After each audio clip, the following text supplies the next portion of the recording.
Bonjour, ici Patrick Pierrat, éditeur d'Info Bref, pour l'essentiel des nouvelles en ce jeudi 23 mai. Le gouvernement Legault propose d'interdire les évictions jusqu'en 2027. Il veut interdire pendant 3 ans aux propriétaires d'évincer des locataires au motif qu'ils veulent effectuer des changements d'affectation ou de subdivision ou des travaux d'agrandissement. Les propriétaires pourraient cependant toujours récupérer un logement pour eux-mêmes ou pour un membre de leur famille. L'interdiction entrerait en vigueur dès que la loi sera adoptée. Le gouvernement espère qu'elle le sera d'ici la fin de la session parlementaire, le 7 juin.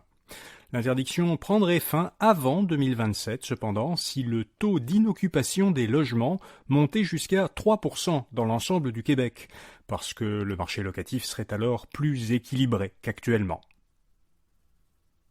On connaît maintenant les 15 membres du conseil d'administration qui supervisera l'agence Santé Québec. Il sera présidé par Christiane Germain, cofondatrice et coprésidente du groupe Germain, qui possède les hôtels Le Germain. Parmi les autres membres figure l'ancienne présidente de la Fédération interprofessionnelle de la santé du Québec, Régine Laurent, et le chirurgien Inou, Stanley Volant. Le mois dernier, le gouvernement avait nommé à la tête de Santé Québec l'ancienne PDG de Biron Groupe Santé, Geneviève Biron. Croissance démographique record à Montréal et dans la moitié des régions. Selon l'Institut de la statistique du Québec, de juillet 2022 à juin 2023, la moitié des régions québécoises ont connu leur plus forte croissance démographique depuis 38 ans, soit depuis en fait que des données sont disponibles. La population de Montréal a augmenté de presque 90 000 personnes, soit une croissance de 4,3%. L'ISQ note qu'aucune région n'avait jamais enregistré un tel taux d'accroissement annuel. La croissance a été de 2,3% en moyenne dans l'ensemble du Québec.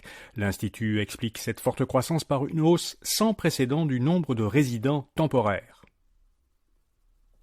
Le français recule, particulièrement chez les jeunes de 18 à 34 ans. C'est ce qui ressort du plus récent rapport de l'Office québécois de la langue française, l'OQLF, sur la situation linguistique au Québec. Plus de la moitié des Québécois âgés de 18 à 34 ans utilisent autant le français que l'anglais, ou même principalement l'anglais, lorsqu'ils publient du contenu sur les réseaux sociaux. Un tiers des 18-34 ans disent qu'ils préfèrent travailler dans un environnement bilingue ou uniquement en anglais, et seulement 58% des 18-34 travaillaient essentiellement en français l'an dernier. La Norvège, l'Irlande et l'Espagne reconnaissent l'État de Palestine. Les gouvernements de ces 3 pays européens ont annoncé qu'ils reconnaissent désormais, comme 140 autres pays le faisaient déjà, l'État palestinien. Ils estiment que cette reconnaissance est le seul chemin crédible vers la paix et la sécurité pour Israël et les Palestiniens. Le Canada, de son côté, est prêt à reconnaître l'État de Palestine au moment opportun, a dit hier Justin Trudeau à la Chambre des communes.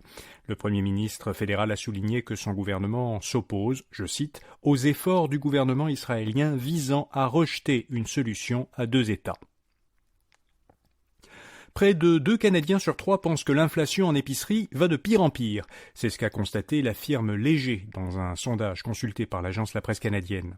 Pourtant, l'inflation touchant les aliments achetés en magasin a ralenti en rythme annuel le mois dernier, je vous le disais hier, de 1,9% en mars à 1,4% en avril. Mais sur 3 ans, les prix des aliments ont augmenté en moyenne de 21%, ce qui explique sûrement en grande partie la perception des gens. L'entreprise montréalaise CGI, spécialisée en technologie de l'information, nomme un nouveau PDG. Le Québécois François Boulanger, qui travaille pour l'entreprise depuis longtemps, succédera le 1er octobre à l'Américain George Schindler. Le chiffre d'affaires de CGI est aujourd'hui de 14 milliards de dollars et sa capitalisation boursière de 30 milliards. Une acquisition met la famille qui possède Garaga à la tête d'un groupe de 3000 employés. La famille Gendreau est déjà propriétaire de Garaga, une entreprise de Saint-Georges, en Beauce, qui est spécialisée dans les portes de garage. Eh bien, la famille devient maintenant l'actionnaire majoritaire de Novatech, une société de Sainte-Julie, en Montérégie, qui fabrique des composantes de portes et fenêtres. Investissement Québec et le Fonds de solidarité FTQ deviennent actionnaires minoritaires de Novatech. La Caisse de dépôt, elle, se retire du capital action de cette société en même temps que son fondateur. Garaga et Novatech, qui doivent continuer leurs activités en parallèle, chacune de façon autonome, ont ensemble un chiffre d'affaires de plus d'1 milliard de dollars. Le détaillant suédois de mobilier et d'objets pour la maison Ikea va bientôt permettre à ses clients canadiens de financer certains achats, compris entre 1000 et 10 000 $, par l'intermédiaire d'un service de la Banque Royale. Ce service propose aux clients des prêts remboursables par paiement échelonné sur des périodes de 12, 24, 36 ou 48 mois. Alors les prêts de 12 mois sont sans frais, les prêts de 24 mois et plus, eux, seront assujettis à un intérêt annuel de 10%. Et puis l'action du fabricant américain de microprocesseurs Nvidia dépasse pour la première fois le seuil de 1000 $ américains. L'action a bondi de 7% hier soir après la fermeture des marchés. Les investisseurs ont réagi favorablement aux résultats trimestriels de l'entreprise. Pour la période de 3 mois terminée fin avril, Nvidia a dégagé un bénéfice de presque 15 milliards de dollars américains, soit 7 fois plus que pour la même période l'an dernier. L'entreprise s'attend à ce que ses revenus et bénéfices continuent à augmenter en raison de l'utilisation croissante de l'intelligence artificielle. Voilà, vous savez l'essentiel. Bonne journée et à demain matin.